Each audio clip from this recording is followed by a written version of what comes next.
आइए math study में आपका स्वागत है। आइए आज हम संधि के बारे में अध्ययन करेंगे। संधि विद्यार्थियों के लिए मूलभूत आवश्यकता होती है अर्थ समझने में या शब्दों को जानने में, इसलिए हम संधि के बारे में अध्ययन करने जा रहे हैं। संधि क्या है? संधि क्या है इसके बारे में जानेंगे। संधि वर्णों का मेल है।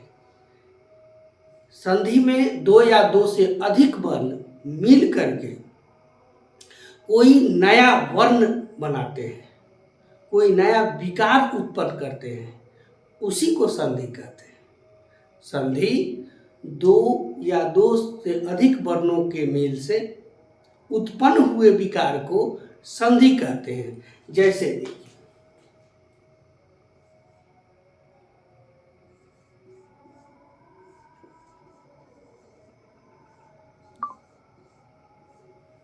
जैसे रमा जोड़ ईश, ये हुआ रमेश। तो रमा जोड़ ईश रमेश हुआ, तो इसमें आ है, मो में आ है और यहाँ दीर्घ ई है। यहाँ मो में आ है और यहाँ ई है और आ ई मिल करके ए बनाते हैं। ये संधि का नियम है। तो इसमें दो वर्णों की संधि हुई है, आ की और ई की, एक नया वर्ण बनता है जो कि यहाँ लिखा हुआ है। तो इसी को हम, ये संधि है, इसी को संधि कहते हैं। यही संधि हुई है, दो वर्णों का या मेल, ये संधि बनाया है। तो हमने आपसे कहा था कि दो या दो से अधिक वर्णों के मेल से उत्पन्न हुए विकार, यही विकार है, इसी को संधि कहते हैं। दो या दो से अधिक वर्णों के मेल से उत्पन्न हुए विकार को संधि कहते हैं। तो यही संधि है और ये संधि से निर्मित शब्द है और ये दो वर्णों की संधि हुई है। तो इस प्रकार से संधि के परिभाषा को हम समझ गए हैं।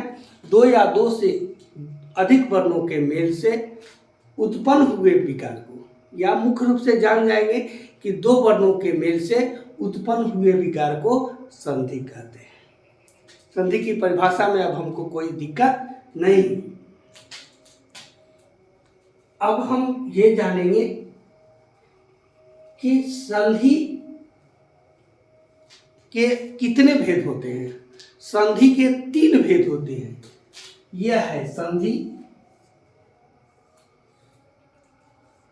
यह है, एक होता है स्वर संधि,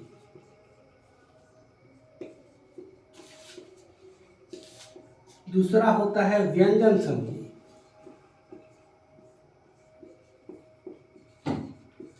तीसरा होता है विसर्ग संधि।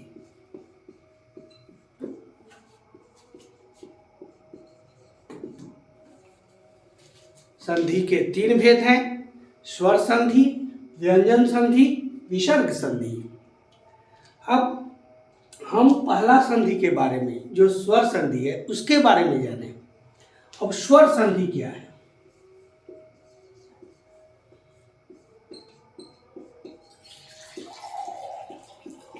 स्वर संधि क्या है?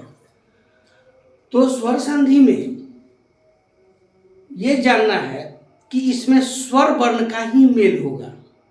स्वर संधि में स्वर वर्णों का ही मेल होगा। इसमें स्वर वर्ण आएंगे। तो स्वर संधि को हम ऐसे जान सकते हैं कि स्वर वर्ण के साथ स्वर वर्ण के मेल को स्वर संधि कहते हैं। स्वर वर्ण के साथ स्वर वर्ण के मेल को स्वर संधि कहते हैं। यानी जब हम उसका विच्छेद करेंगे तो जो जोड़ होगा उसके पहले भी स्वर वर्ण होगा और जोड़ के बाद भी स्वर वर्ण होगा, और उससे जो नया वर्ण बनेगा, जिसकी संधि होगी, वह स्वर संधि कही जाती है। उसी को स्वर संधि कहते हैं। जैसे आप देख लें,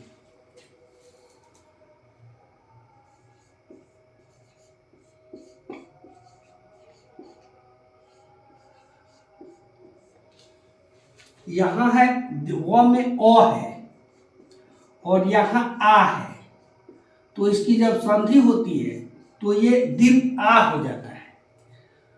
व में ओ है, यहाँ आ है, ओ आ मिल करके आ बनता है, तो आ की संधि हुई। दो वर्णों के मिलने से नया वर्ण बना आ, तो इसी की संधि हो जाती है। तो क्या हुआ, तो दे व में आ जोड़ दिए, व हलंत है, आ जोड़ दिए तो देवा, आज जो बच गया ओ और आ की तो संधि हो गई और यहाँ आ बना दिया, तो दे व में आ जोड़ दिए, बचा ये तमाम। तो हमारा मुख्य उद्देश्य यह था कि स्वर संधि को कैसे जाने। तो यहाँ जब देखेंगे कि जब उसका विच्छेद करेंगे तो जोड़ के पहले भी स्वर वर्ण होगा और जोड़ के बाद भी स्वर वर्ण होगा, तो उसको हम स्वर संधि कहते हैं। अब तो आप स्पष्ट हो गया होगा कि स्वर वर्ण के साथ स्वर वर्ण के मेल को स्वर संधि कहते हैं। स्वर वर्ण के साथ स्वर वर्ण के मेल को स्वर संधि कहते हैं। अब हम स्वर संधि के बारे में और इनके जो भेद हैं उनको जानें। स्वर संधि के 5 भेद हैं। स्वर संधि के 5 भेद हैं। पहला भेद,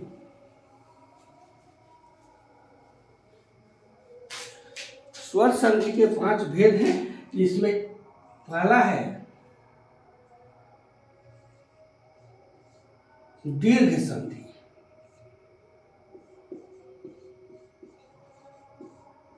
दूसरा है गुण संधि,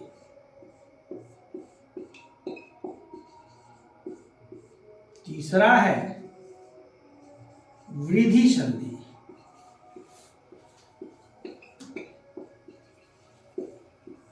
चौथा है यण संधि,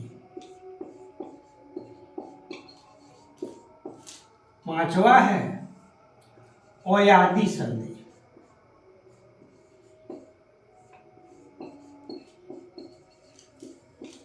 हम जान गए स्वर संधि के 5 भेद हैं। पहला है दीर्घ संधि, दूसरा है गुण संधि, तीसरा है वृद्धि संधि, चौथा है यण संधि, पांचवा है अयादि संधि। अब इसमें हम दीर्घ संधि को जानें।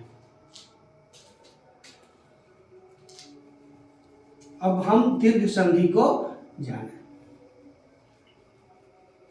संस्कृत में इसका सूत्र होता है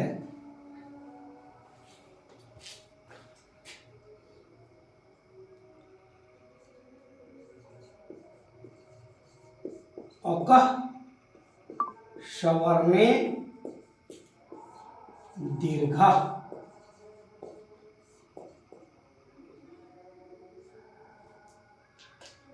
ये संस्कृत का सूत्र है। संस्कृत का सूत्र है अकः सवर्णे दीर्घः। ये कहता है कि जो अक वर्ण है, अगर वो सवर्ण है, सवर्ण का मतलब यह हुआ कि एक ही जाति के 2 स्वर वर्ण आए। जाति कहने का सेंस यह है कि एक ही जैसा 2 स्वर वर्ण आए, ह्रस्व हो या दीर्घ हो, उसका दीर्घ हो जाता है। एक ही जाति के 2 स्वर वर्ण अगर आए तो ह्रस्व हो या दीर्घ हो, उसका दीर्घ हो जाता है। जैसे आप देखें,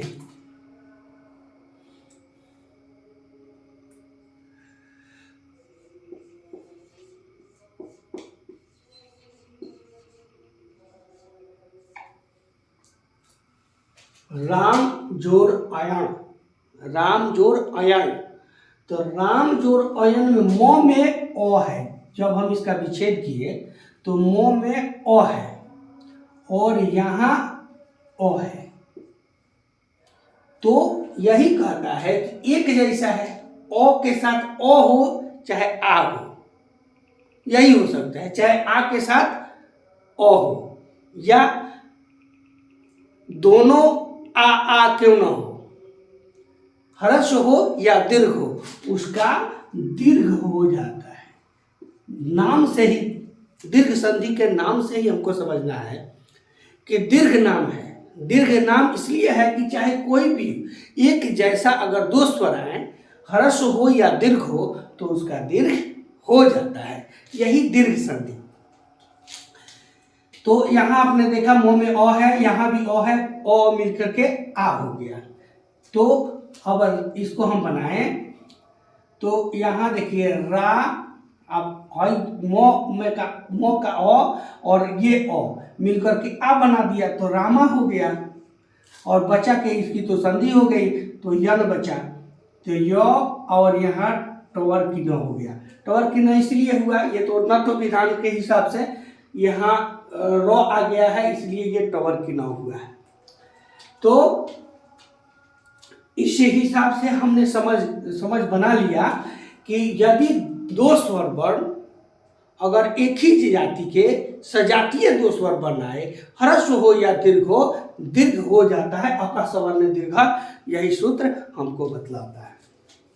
अब जैसे देखिए अ जोड़ अ बराबर आ जोड़ अ बराबर अ जोड़ आ बराबर आ जोड़ आ बराबर आ। उसी तरह ई जोड़ ई बराबर ई, दीर्घ ई जोड़ ह्रस्व ई बराबर ई, ह्रस्व ई जोड़ दीर्घ ई बराबर दीर्घ ई, चाहे दोनों दीर्घ ई क्यों न हो, उसका भी दीर्घ ई ही होगा। ठीक इसी तरह से ऊ का भी होगा, ठीक इसी तरह से ह्रस्व ऊ जोड़ ह्रस्व ऊ बराबर दीर्घ ऊ, फिर दीर्घ ऊ जोड़ ह्रस्व ऊ बराबर दीर्घ ऊ, फिर ह्रस्व ऊ जोड़ दीर्घ ऊ बराबर दीर्घ ऊ, दीर्घ ऊ जोड़ दीर्घ ऊ बराबर दीर्घ ऊ। इसी तरह इससे साबित हुआ कि एक ही जाति के, ये देखिए ये सब एक जाति है, अ चाहे आ, ई ह्रस्व ई चाहे दीर्घ है, ह्रस्व ऊ चाहे दीर्घ। इसी प्रकार से दो अगर स्वर वर्ण एक ही जाति के हो, सजातीय हो, ह्रस्व हो या दीर्घ हो, उसका दीर्घ हो जाता है। जैसे अब ये आपने देख लिया, मैं और भी उदाहरण प्रस्तुत कर सकता हूं, मैं और भी उदाहरण प्रस्तुत करता हूं। जैसे आपने देखा ये विद्या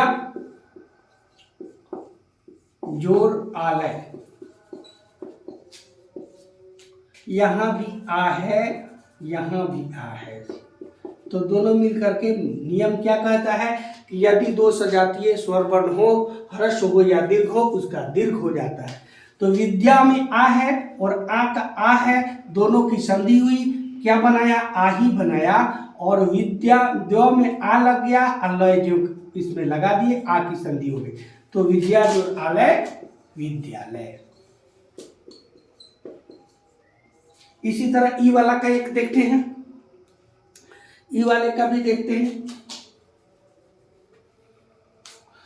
कहीं कहीं हमारे बच्चे अशुद्धि लिखने में ध्यान नहीं देते हैं, ये संधि के नियम न समझने की वजह से ये ऐसी अशुद्धियां आती हैं। जैसे मान लीजिए कुछ लोग रविंद्र ऐसे लिख देते हैं, तो हमारे बच्चों अधिकांशतः ऐसे ही लिख देते हैं। हमने देखा है कि रविंद्र, हम पूछते हैं कि ये इसमें कौन सा रविंद्र सही है, तो ज्यादातर बच्चे इसी को मानते हैं, लेकिन संधि का नियम कहता है कि रविंद्र जो होगा वो दीर्घ ई से होगा। क्यों होगा, हम अगर विच्छेद करते हैं तो होता है रवि, क्योंकि इस हिसाब से वो लोग रवि, इस हिसाब से सूर्य का जो है नाम रवि इस हिसाब से होता है, तो बच्चे इसको समझते हैं। तो क्या हुआ, ये नियम कहता है कि अगर यहाँ ह्रस्व ई है और यहाँ भी ह्रस्व ई है, तो नियम कहता है चाहे दो सजातीय स्वर वर्ण हो, ह्रस्व हो या दीर्घ हो, उसका दीर्घ होता है। तो दो ह्रस्व ई मिल करके यहाँ बना दिया दीर्घ। तो क्या हुआ, र व हलंत हुआ, जिसमें हम दीर्घ ई जोड़ना है। देखिए यहाँ दीर्घ ई जब होगा, जब दीर्घ ई संधि हुई तो ह्रस्व ई लिखना गलत है। इस तरह से हमारे लिखने की जो अशुद्धियां हैं वो भी दूर हो जाएंगी और हमारे बच्चों को अर्थ समझने में भी बहुत आसानी होगी। इस प्रकार से हम दीर्घ संधि के बारे में अच्छा ढंग से हमने समझ लिया। अब हमको इससे कोई दिक्कत नहीं आएगी।